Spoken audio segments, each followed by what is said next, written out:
Good morning, everyone. I trust you all saw at least some of the news yesterday. Trump was indicted in New York. Well, sorry, not in New York. He was indicted in Washington, D.C. Sorry, he was referring to it as filthy, dirty, and falling apart and living in New York. I feel that could have been here as well. But forget there's a lot of cities like that right now in the U.S. Um, Let's start by Trump's plea. He has pled not guilty. Not guilty to 4 charges. I'm not sure if you watched yesterday as well. I was doing a live broadcast, covered the whole thing, gave a lot of my personal opinions on the entire thing and what's wrong with it across the board. Let me show you this first, though. Epoch Times has a story. Former President Trump has pleaded not guilty to a third set of criminal charges, i.e., the ones yesterday. Wearing his trademark blue suit, white shirt, and red tie, Mr. Trump, 77, appeared before Magistrate Judge Maksil Upadhyaya on, I'm sorry, on August 3rd in the U.S. District Court for the District of Columbia in the nation's capital. And Trump had this to say about it all. Trump wrote on Truth Social, and he said, considering the fact that I had to fly to a filthy, dirty, falling apart, and very unsafe Washington, D.C. today, and that I was then arrested by my political opponent, who is losing badly to me in the polls, crooked Joe Biden. It was a very good day. Trump's an interesting character. Trump was saying, one more indictment and I win the election.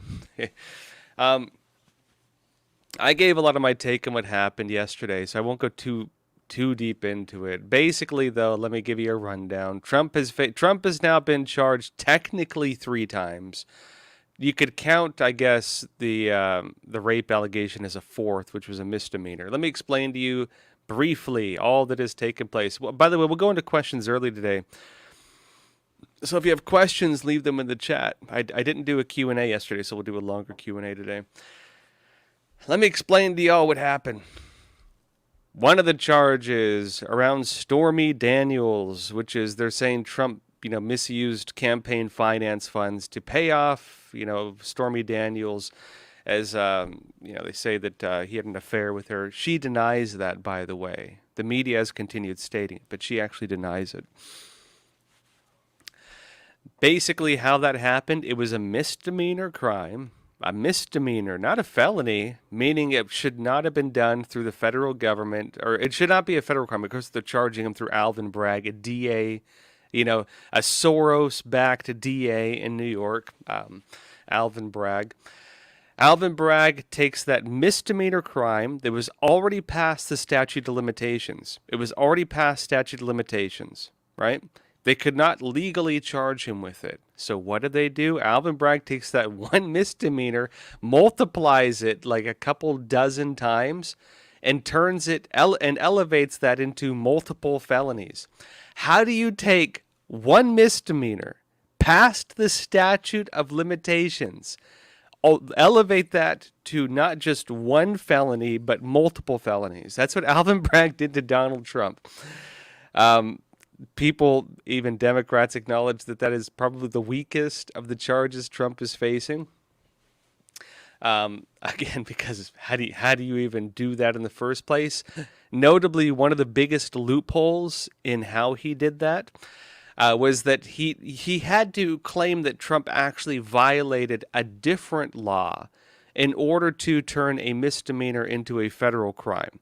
The problem was Alvin Bragg does not even state in the indictment what law Trump broke that would justify or allow him, even unjustifiably, that would allow him to elevate a misdemeanor to a felony, let alone into multiple felonies. The thing is utterly ridiculous, right? That's one of them. Other one is, of course, the rape accuser, the lady who says, rape is sexy, the one who paints her trees blue and stuff like that, who claimed that Trump, what she said, he raped her in like a changing room, like next door to the Trump Hotel or something crazy like that. She actually won the case.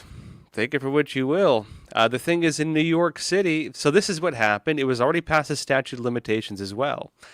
Past the statute of limitations, you cannot legally charge someone with it. So what do?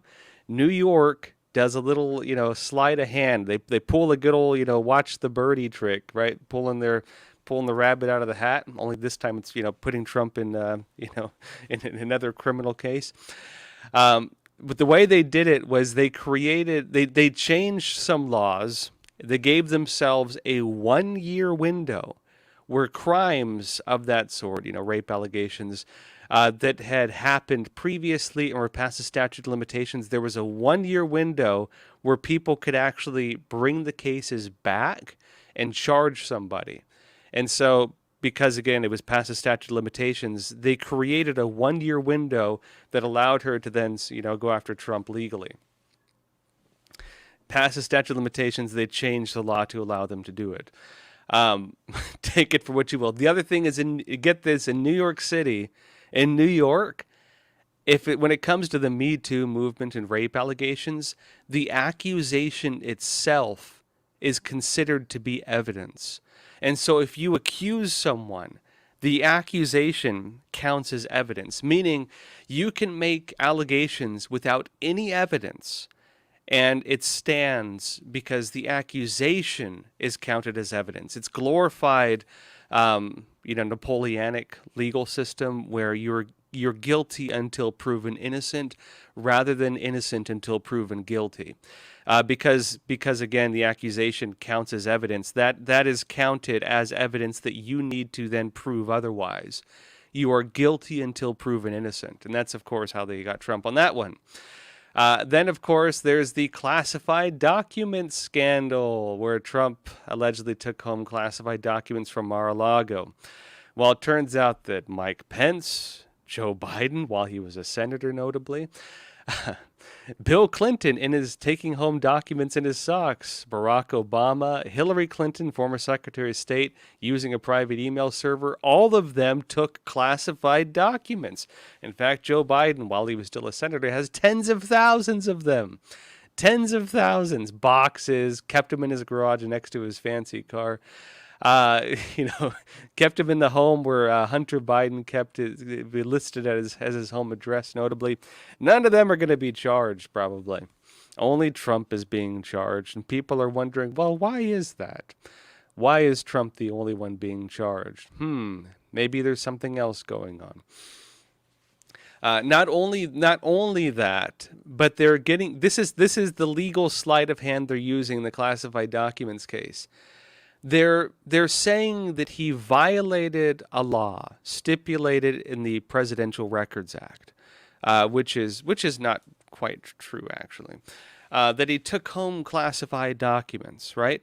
They're saying he violated something within that. Normally, that'd be a misdemeanor. Normally, it would be a very small crime, easily settled. And even then, it's legally debatable because they let Bill Clinton go previously. They let Hillary Clinton, as former Secretary of State, go on that. They're not even going after Obama or Biden or even Mike Pence on it. And so, again, for Trump, having executive privilege as the president of the United States, again, stipulated in the case where Bill Clinton took out classified documents in his socks, notably. They of course have legal precedents for how to handle that when a president does it. It's a very minor crime. They won't even charge you normally with it, nor did they in the past. But they said that Trump violated that law, which would be a very minor violation, by the way. But they're charging him with a different law, which does not even list this crime. They're charging him with what was it? What was it? Sedition or something insane like that? Not sedition. They're violating the Espionage Act, right? And so the way they're doing it is they're charging him with this crime. Sorry, they're accusing him of violating this crime, but they're charging him with this crime. You see what they're doing? Because this crime is a very minor punishment. This crime is not a big deal. This one is very whatever, right? This one's very serious. The problem is this one does not actually list this crime as being a crime that it encompasses. It's very similar to, let's imagine that you get accused of theft and you get charged with murder. That's what they're doing to Trump. They're accusing him of violating the Presidential Records Act, but they're charging him with the Espionage Act, right? They accuse you of theft, and then they charge you with murder. That's how they're doing the whole classified documents case. Essentially using the theft and murder thing as an analogy. And now you have Trump facing charges for trying to mislead voters and defrauding voters, and for damaging people's rights, the right to vote in this case, claiming that Trump questioned the integrity of our election systems. Who has ever done such a thing? Definitely not the Democrats during every previous election they've lost, going back to Al Gore, right? Or maybe even before that. Definitely not them, the ones who, did rounds. There's like 20-minute long videos of Democrats now questioning the integrity of the election systems. You can make much longer than that, but, people, they're all over Twitter and stuff, or X now, they call it. Right? Questioning the integrity of the election system, trying to challenge it legally. And the criminal conspiracy they've manufactured is that Trump was consulting with his legal team. The other co-conspirators, because he's going to be charged with other ones, the suspected co-conspirators are literally his legal team.